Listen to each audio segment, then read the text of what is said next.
नमस्कार, डॉक्टर्स किचनमध्ये आपलं स्वागत. मी डॉक्टर धनश्री पाटील. आज आपण पाहणार आहोत नाचणी सत्वाचे लाडू.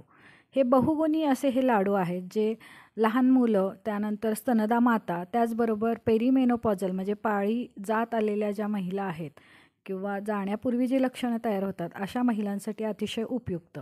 यासाठी मी इथं 2 वाट्या नाचणी सत्व आणि 1 वाटी गव्हाचं पीठ घेतलेलं आहे. गव्हाचं पीठ मी इथं मुद्दाम घेतलेलं आहे कारण नाचण्याचा थोडा कडवटपणा असतो, तो मुलांना जाणवू नये म्हणून. त्याचबरोबर आपण इथं घेतलेलं आहे 4 टेबलस्पून इतकं अळीव, त्यानंतर 4 टेबलस्पून इतकं मगज बीज, त्यानंतर भोपळ्याचं बीज, त्यानंतर जवस बी, बदाम, त्याचबरोबर 1 बाऊल मखाना घेतलेला आहे, त्यानंतर फुटाण्याची डाळ घेतलेली आहे, 1 वाटी अक्रोड, त्यानंतर डिंक अर्धी वाटी घेतलेला आहे. हळूहळू हे सर्व पदार्थ अक्रोड वगैरे जे भाजून घ्यायचे आहेत. यातील सर्व पदार्थ हे अँटी इन्फ्लमेटरी त्याचबरोबर कॅल्शियमने भरपूर असे आहेत. मखाना आपल्याला माहीत आहे तो ब्लड शुगर लेवल मेंटेन ठेवतोच. त्याबरोबर हा शरीरातली अँटी इन्फ्लमेटरी ॲक्शन म्हणजे सूज कमी करण्यासाठी सुद्धा उपयोगी पडतो. आता ह्या उन्हाळ्याच्या दिवसामध्ये आपल्याला फुटाणा डाळ ही उपयोगी पडते.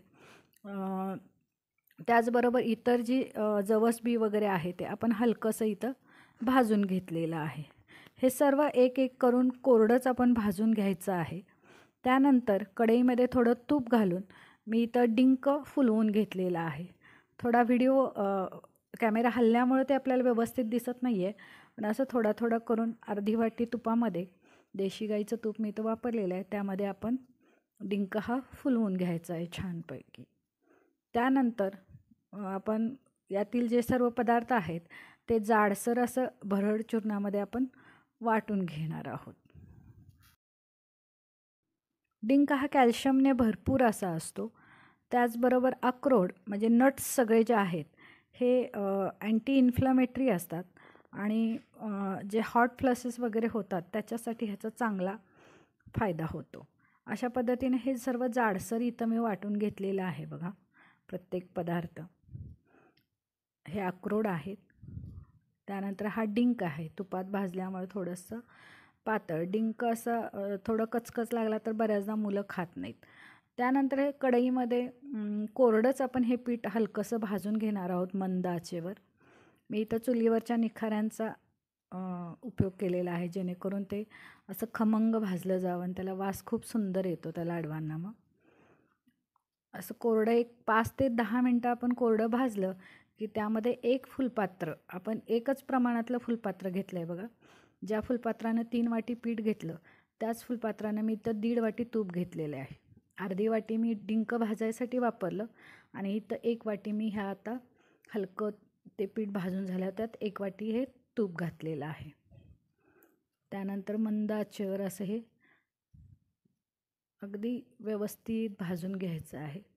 भाजल्यानंतर त्याला खूप छान असा खमंग वास सुटतो. त्यानंतर आपण हे थंड करायला ठेवायचं आहे. अशा पद्धतीने हे थंड झालं पीठ की त्यामध्ये आपण डिंक घालणार आहोत. पहिला मी इथं डिंक घालून घेतलेला आहे. त्यानंतर जेवढे काही भरड केलेले होते आपले मखाना, चण्याची डाळ, मगजबीज, पंपकिन सीड्स, ते सर्व आपण इथं घालून घेतलेले आहेत आणि हे चांगल्या पद्धतीनं असं मिक्स करायचे आहेत.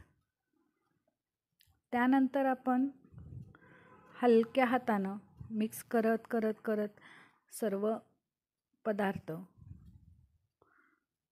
त्याचा एक असा घट्ट मूठ दाबेल असा गोळा तयार होतो पहा. त्यानंतर मी इथं घालणार आहे 1.5 वाटी गूळ. गूळ थोडा मी इथं कमीच वापरलेला आहे. तुम्हाला जर जास्त गोड हवं असेल तर तुम्ही जास्त गूळ घालू शकता, पण मी मुद्दाम इथं कमीच गूळ घातलेला आहे. अशा पद्धतीने हे चांगलं मिक्स करून झालं की त्यामध्ये 1 चमचा वेलची आणि जायफळाची पावडर साखरेमध्ये तयार केलेली आणि त्यानंतर बडीशेप बारीक करून साखरेमध्येच बडीशेप बारीक करून त्याची पावडर आणि सुंठ पावडर, अशा 4 प्रकारच्या पावडरी मी यामध्ये मिक्स केलेल्या आहेत. त्यानंतर ते सर्व एकतर मिक्सरला हलकं फिरवून घ्या किंवा हाताने चांगलं चोळून आपले लाडू वळायला घ्यायचे आहेत.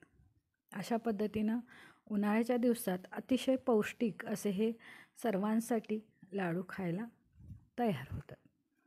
हे लाडू अँटी इन्फ्लॅमेटरी ॲक्शन आहेच, त्याबरोबर मुलांना उंची वाढण्यासाठी, स्त्रियांमध्ये जे उष्णतेचे विकार आहेत विविध, हॉट प्लसेस वगैरे, किंवा बरेच ह्यातले पदार्थ आहेत ते बल्य आहेत, त्याचबरोबर अँटी कॅन्सरस पण मानले जातात. असे हे बहुगुणी नाचणीचे लाडू आपण नक्की ट्राय करा आणि डॉक्टर्स किचनला लाईक, शेअर आणि सबस्क्राईब करा. धन्यवाद.